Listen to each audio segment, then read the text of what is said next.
On va voir avec vous, Bertrand, le dernier baromètre Qualitel. Juste rappeler en préambule Qualitel, le rôle de Qualitel. Alors Qualitel est une association qui a été créée par l'État il y a bientôt 50 ans pour, en gros, aller plus loin en matière de qualité que le strict minimum. Le strict minimum, c'est la réglementation. Et donc, depuis 50 ans, avec les professionnels, avec les consommateurs, Qualitel tire la qualité du logement vers le haut le plus possible, avec notamment une certification NF Habitat qui est largement maintenant implantée. En gros, on certifie à peu près la moitié des logements neufs par an, donc ça vous fait des masses au bout de quelques années, hein, bien sûr. Donc on a plus de 2 millions de logements certifiés aujourd'hui, qui sont assez récents. L'autre souci de Qualitel, c'est également de s'adresser directement aux particuliers pour les sensibiliser le plus possible à ce qu'on appelle les déterminants de la qualité du logement. Ouais. Voilà. Alors, vous me parlez de baromètre, effectivement. Alors justement, on va rentrer dans le détail. On va voir donc ces principaux enseignements de votre étude. Donc, crise économique, crise écologique, les Français repensent et adaptent leur façon de vivre chez eux pour réduire la facture. On va voir des infographies avec des Français qui sont attentifs aux dispositifs de régulation, notamment de la température, de la consommation de l'eau. Bertrand, commentaire? Alors peut-être juste un petit mot sur le baromètre pour expliquer ce que c'est. Donc chaque année depuis 2017, donc c'est la 7e année, on fait une enquête de grande ampleur en s'appuyant sur Ipsos pour interroger les Français, ce sont les Français qu'on interroge, sur la façon dont ils vivent dans leur logement, dont ils perçoivent leur logement. Donc, et c'est une enquête qui est représentative à l'échelle du parc national. Alors cette année, effectivement, on a choisi comme thème finalement les évolutions des usages du logement compte tenu des crises, des crises, je ne vais pas m'attendre dessus, mais voilà, elles sont multiples, que les Français subissent depuis quelques années. Et notamment avec la crise de l'énergie, avec l'inflation, on constate, au travers de cette enquête 2023, que les Français sont de plus en plus attentifs, bien sûr, à leur consommation au pluriel. Consommation d'énergie.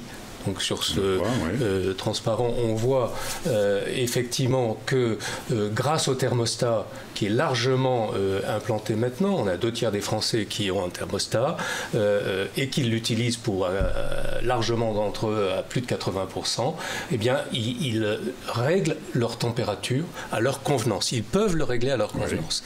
Alors ce qui est encore plus fort, c'est qu'on a constaté derrière que, en leur posant la question, les Français par rapport à il y a 3 ans, si vous voulez, il y a 3 ans, on posait les mêmes questions à peu près tous les ans. Il y a 3 ans, on avait à peine 25 ou moins de 30% de Français qui réglaient leur température de pièce principale à moins de 20 degrés. Donc là, il y a une vraie prise de conscience. On est passé à 69%. À 69%. Donc les Français, ça veut dire que les Français sont vraiment de plus en plus attentifs à l'énergie. Ça leur coûte cher, donc ils font attention. Donc le message de sobriété énergétique est passé. C'est pas le seul, on parle du chauffage. Il y a aussi l'électricité, bien sûr. Il y a aussi l'électricité, bien sûr.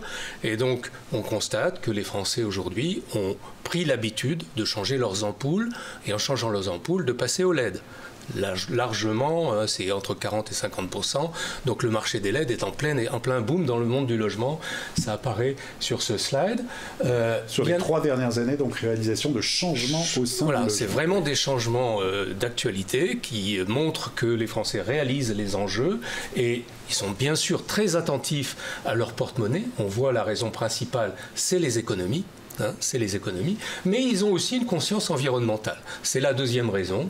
Ça concerne, donc les ampoules, j'en ai parlé, ça concerne les équipements électroménagers, on choisit des équipements plus économes et on les utilise dans les heures creuses, ça apparaît pas là-dessus, mais aussi, par exemple, l'eau, ça devient aussi un enjeu majeur en termes de ressources naturelles et également d'économie. Et donc, on a des équipements nouveaux qui apparaissent dans les logements.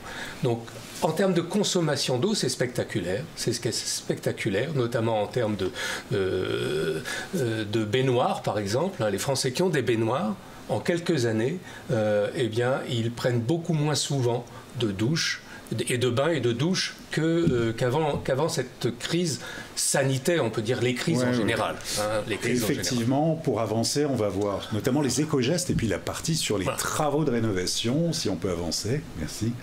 On va avancer. Alors, là, on revient sur l'énergie. Oui. On revient sur l'énergie. Donc, le message, on parlait tout à l'heure d'objectifs prioritaires à l'échelle nationale, la rénovation énergétique.